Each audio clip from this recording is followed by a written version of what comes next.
Bobble. Let me go ahead and say my thoughts first. Dude, it's fun. It is really fun. I can absolutely see how someone could get hooked on this. Like, it's simple. It's simple, but I honestly found no, like, aside from, like, the enemies come, so there's a little bit of frame flicker in the screen with the enemies. I don't know if that gets worse the further you go in.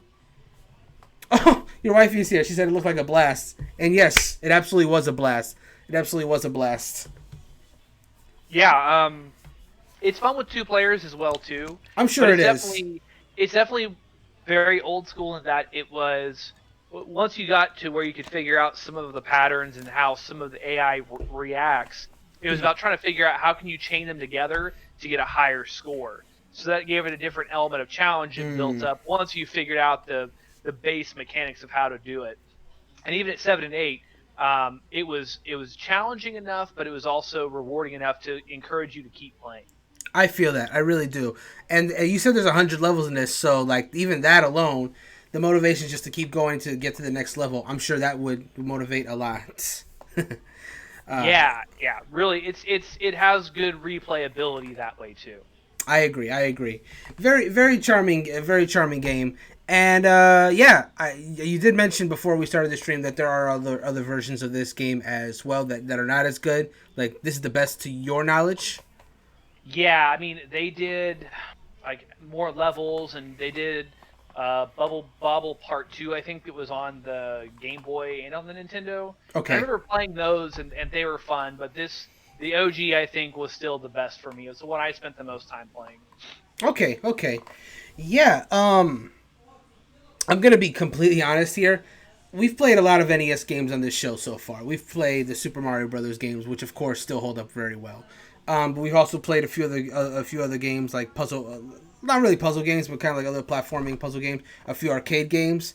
I think this game, like honestly, still has like the most fun value of all the NES games. Like I'm pleasantly surprised at how fun this is, the fun this is to go through to the point where I don't think this game needs a whole lot of like work to be work in like say the modern day. Like this is, I really do hope that this game gets a Switch port. Not a Switch port, but like I mean, sure it can get a Switch port, but more so that it just gets added to the NES online service so you can play this with friends because it's a really fun game. And if you're co-oping with someone, I can only imagine how much more fun it could be. Like I can just imagine just like the entertainment value that there is. Um, so would you agree with me then that I think this game holds up stupendously? Well, I would say, especially now when you're looking at kind of the resurgence of co-op gameplay and even Mm-hmm. even competitive gameplay from like games like Among Us, and people are really looking for games to play, that are fun and competitive, but don't have to be a first-person shooter and crazy action. Just something that's fun, and that's what this Yeah. game is. It's fun. It's just meant to be fun. That's why I think it holds up well in comparison to maybe some of the other, especially some of the sequels. Okay. Yeah. I totally agree. I 100% agree. Yeah. This was honestly a lot of fun, and yeah, I said it early on stream, and I'll say it again. I'm not. I don't plan to revisit this game necessarily since we've already done it. But like, as far as streaming, let me clarify.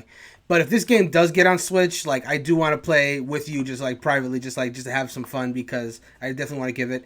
And I may just do it, and I may do like a standalone thing just to say that yes, the co-op is fun.